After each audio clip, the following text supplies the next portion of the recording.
Hey folks, welcome to Northern Soul Journeys and the Long Hill Homestead. I'm in our kitchen today with my lovely assistant, Heston. He's very sleepy. Behind me. The weather lately has been really gross.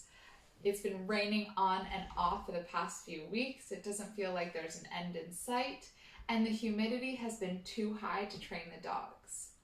But I'm trying to not complain because the past couple summers it's been really dry. So the plants are happy and the forests are safe from forest fires at the moment. But we've got a great opportunity. I am going to show you one of the most used recipes that is used at the homestead, and that is the 5-loaf bread recipe. Here at the homestead, we buy knäckebröd, which is just a hard bread. We buy tortilla bread and the occasional fika bread like a donut or a special cake. But the majority of the bread that we eat is homemade. And if you've ever been on a tour with us, you've had this bread before. Because we have to make so much bread for ourselves and for the tour, we wanted to find a recipe where we can make big batches. Enter the 5-loaf bread recipe. This recipe is so simple. It makes amazing bread every time, and the best part is there's no kneading involved. A couple notes. One, I did wash my hands after I pet Heston before I'm going to start cooking. And two, I did not write this recipe myself, but I am going to include the link to the original video that I found in the description below.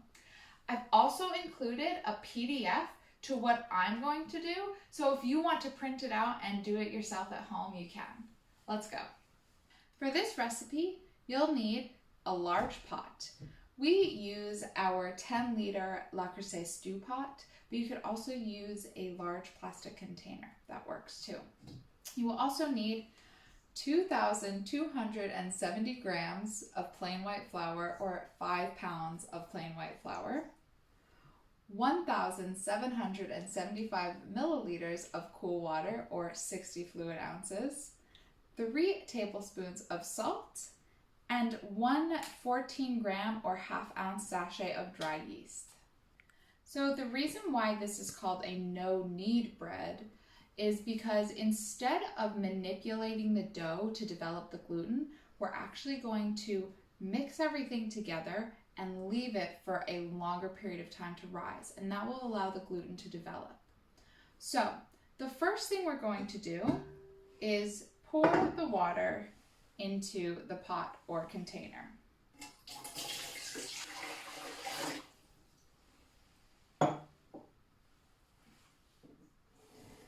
Then we'll mix all the dry ingredients together.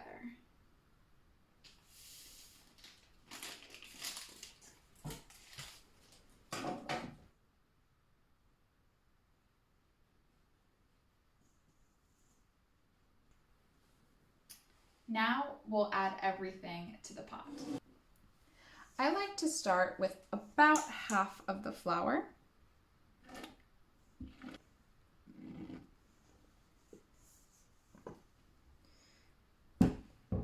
And our goal is just to hydrate the flour.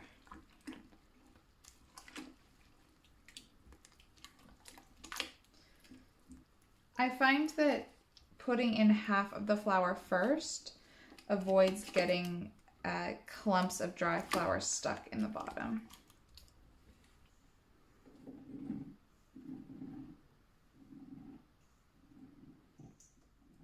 Then add the rest of the flour.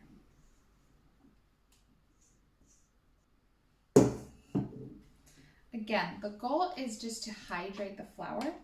You're not trying to knead the dough. You just want to have it coated in water. It's really important to scrape the edges inside and make sure that you've gotten all of the flour hydrated. So this is about it. It's a nice shaggy dough. And for now, we're done. So now all we need is time. It's actually the evening right now, and I'm going to leave this be for about 8 to 12 hours. Any no-knead recipe will require 8 to 24 hours of rising time depending on the temperature of your house, and usually about 10 to 12 hours works for us. So I'm off to bed and we'll come back in the morning. All right, good morning.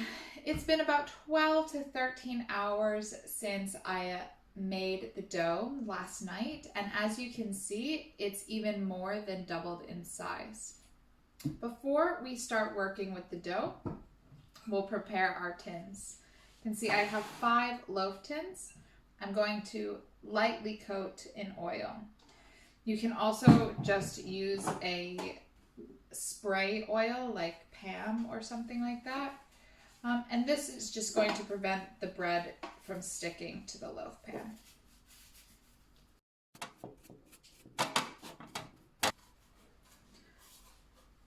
Okay, that's all 5 of the loaf tins oiled, and we can put the oil and brush away. And first, we're going to knock the air out of the dough and make it into a more manageable size.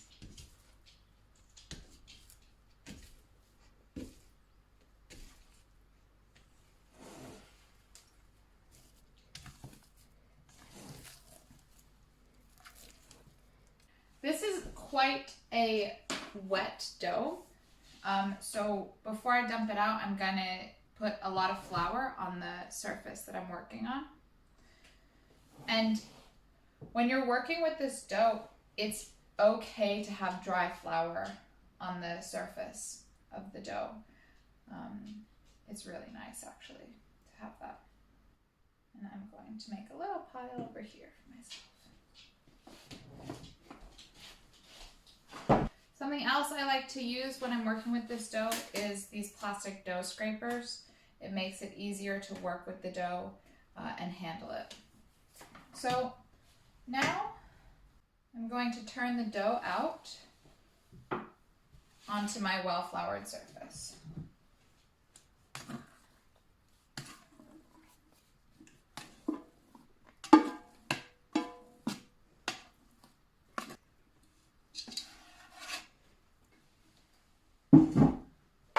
Now what we're going to do is we're going to divide it into 5 relatively equal pieces. I do like to use my dough scrapers. They are really useful tools. So I'm gonna go about here, here,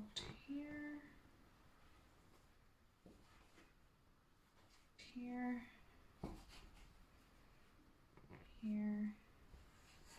and here.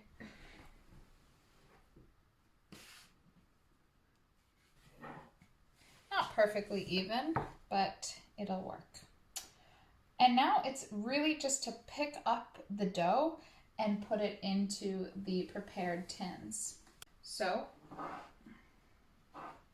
separate it, and I actually like to use these to lift the dough and plop it in.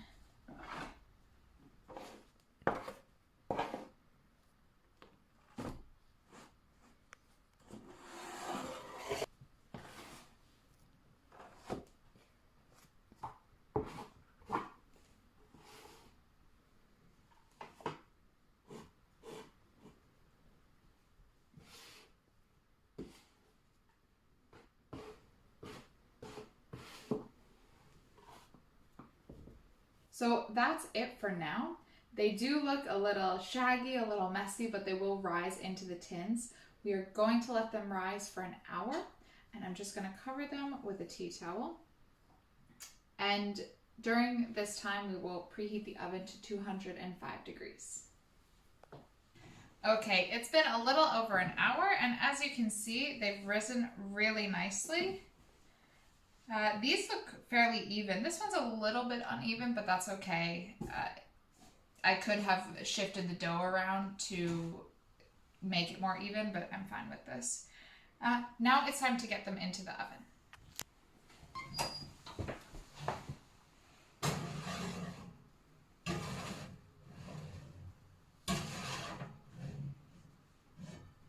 All right, it was a tight squeeze to get them into the oven. I put one on the lower shelf, so I will switch it with one of the other loaves about halfway through. Now they'll be in the oven for a total of 45 minutes. They'll be nice and golden brown on the top. Okay, so as you can see, there are 4 loaves of bread here, and that's because that 5th one at the bottom, it just was too tight. So I pulled it out and I baked these 4, and I've got the 5th one in the oven now. What I've done is I've let these cool for 10 minutes still in the pan, and now I'm going to pull them out and let them cool on the rack.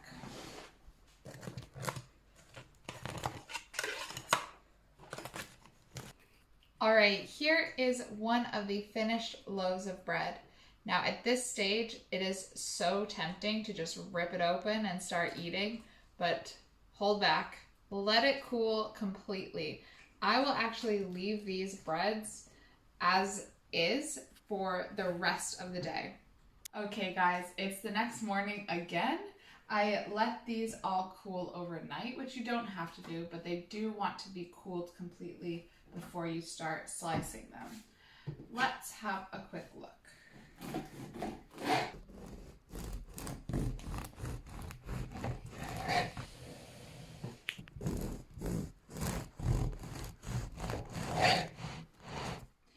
For storing these breads, because of course 5 loaves, you're not going to eat it all in one go, I like to slice it and then put each loaf in a bag and put it in the freezer and then take them out as needed. You can also store the whole loaf in the freezer, but I prefer to have the slices personally. Okay, so if you don't want to make 5 loaves of bread, you can also make rolls. This dough makes great pizza bottoms. You can do a bigger loaf. There's so many options you can do instead of making 5 of the same exact thing. If you want to reduce this recipe and do 1 loaf or 2 loaves at a time, you can, but remember to also reduce the yeast, the amount of yeast that you use. That's really important, otherwise it will overproof. Okay guys, that is it for this video. I hope you enjoyed seeing how we bake the majority of our bread here at the homestead. Let us know in the comments if you have tried this. Post pictures. We would love to see how your bread turns out. And also let us know if you enjoyed seeing a recipe. And don't forget that the recipe is going to be in the description as a PDF, so you can try it at home. All right guys, see you soon.